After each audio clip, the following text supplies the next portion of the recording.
V D സതീശൻ്റെ 24 മണിക്കൂർ എന്ന് പറയുന്നത് 108 മണിക്കൂറാണെന്ന് ഇപ്പോൾ കേരളത്തിലെ ജനങ്ങൾക്ക് മനസ്സിലായി. 72 മണിക്കൂർ കഴിഞ്ഞിട്ടും അവർക്ക് അവരുടെ സ്ഥാനാർത്ഥികളെ നിശ്ചയിക്കാൻ കഴിഞ്ഞില്ല.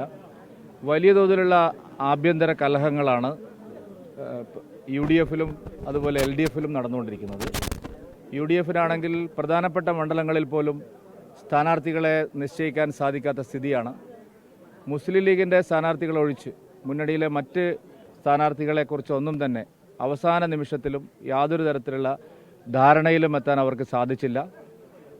കേരളത്തിൽ 100 സീറ്റുമായി അധികാരത്തിൽ വരും എന്ന് അവകാശപ്പെട്ട ആളുകളാണ് മണ്ഡലങ്ങളിൽ സ്ഥാനാർത്ഥികളെ നിർത്താൻ സാധിക്കാതെ കഷ്ടപ്പെടുന്നതെന്നുള്ളത് കേരളത്തിലെ ജനങ്ങൾ കണ്ടുകൊണ്ടിരിക്കുകയാണ്. എൽ ഡി എഫിലും കടുത്ത പ്രതിസന്ധിയാണ്. പല പ്രധാനപ്പെട്ട പാർട്ടി ശക്തി കേന്ദ്രങ്ങളിലും അവർക്ക് വിമത ശല്യം നേരിടുന്നത് ചരിത്രത്തിൽ ഇതാദ്യമായിട്ടാണ്. അധാർമികമായിട്ടുള്ള കൂട്ടുകെട്ടുകൾ ഉണ്ടാക്കുന്ന ദേശവിരുദ്ധ ശക്തികളുമായിട്ട് ചേർന്ന് തെരഞ്ഞെടുപ്പിൽ മത്സരിക്കുന്ന മുന്നണികൾക്കേറ്റ തിരിച്ചടിയാണ്. തെരഞ്ഞെടുപ്പിൻ്റെ പ്രാഥമിക ഘട്ടത്തിൽ തന്നെ 1ാം റൗണ്ടിൽ തന്നെ എൽ ഡി എഫും യു ഡി എഫും വിയർക്കുകയാണ്. ദേശീയ ജനാധിപത്യ സഖ്യവും ബി ജെ പിയും വലിയ പ്രതീക്ഷ ജനങ്ങൾക്ക് നൽകിക്കൊണ്ട് കേരളത്തിൽ മാറ്റം ആഗ്രഹിക്കുന്നവർക്ക്, വികസനം വേണമെന്ന് ആഗ്രഹിക്കുന്നവർക്ക് നല്ല പ്രതീക്ഷയാണ് എൻ ഡി എയിൽ ഉണ്ടായിരിക്കുന്നത്. ഇത്തവണത്തെ തെരഞ്ഞെടുപ്പിൽ ഏറ്റവും പ്രധാനപ്പെട്ട ശക്തിയായി മാറാൻ പോകുന്നത് കേരളത്തിൽ എൻ ഡി എ ആയിരിക്കും. കാസർഗോഡ് ഉൾപ്പെടെയുള്ള മുസ്ലിം ലീഗിന്റെ സീറ്റുകൾ പേയ്മെന്റ് സീറ്റാണെന്നത് ആണല്ലോ.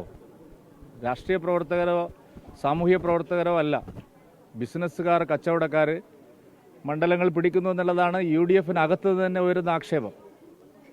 അവർ ജനങ്ങളുടെ പ്രശ്നങ്ങൾ അറിയുന്ന, ജനങ്ങൾ ചർച്ച ചെയ്യുന്ന വിഷയങ്ങൾ തെരഞ്ഞെടുപ്പ് വിഷയമാകേണ്ട സന്ദർഭത്തിൽ അതിന് വിരുദ്ധമായിട്ടുള്ള നിലപാടാണ്.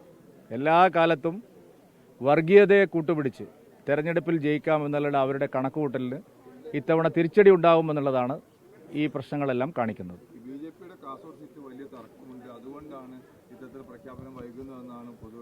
ബി ജെ പിയുടെ എല്ലാ സീറ്റുകളും ഇന്ന് വൈകുന്നേരത്തോടു കൂടി പൂർത്തിയാവുമെന്നുള്ള കാര്യത്തിൽ ഞങ്ങൾക്കാർക്കും ഒരു തർക്കമില്ല. എൻ ഡി എക്കകത്തോ ബി ജെ പിക്കകത്തോ ഒരു തർക്കമില്ല.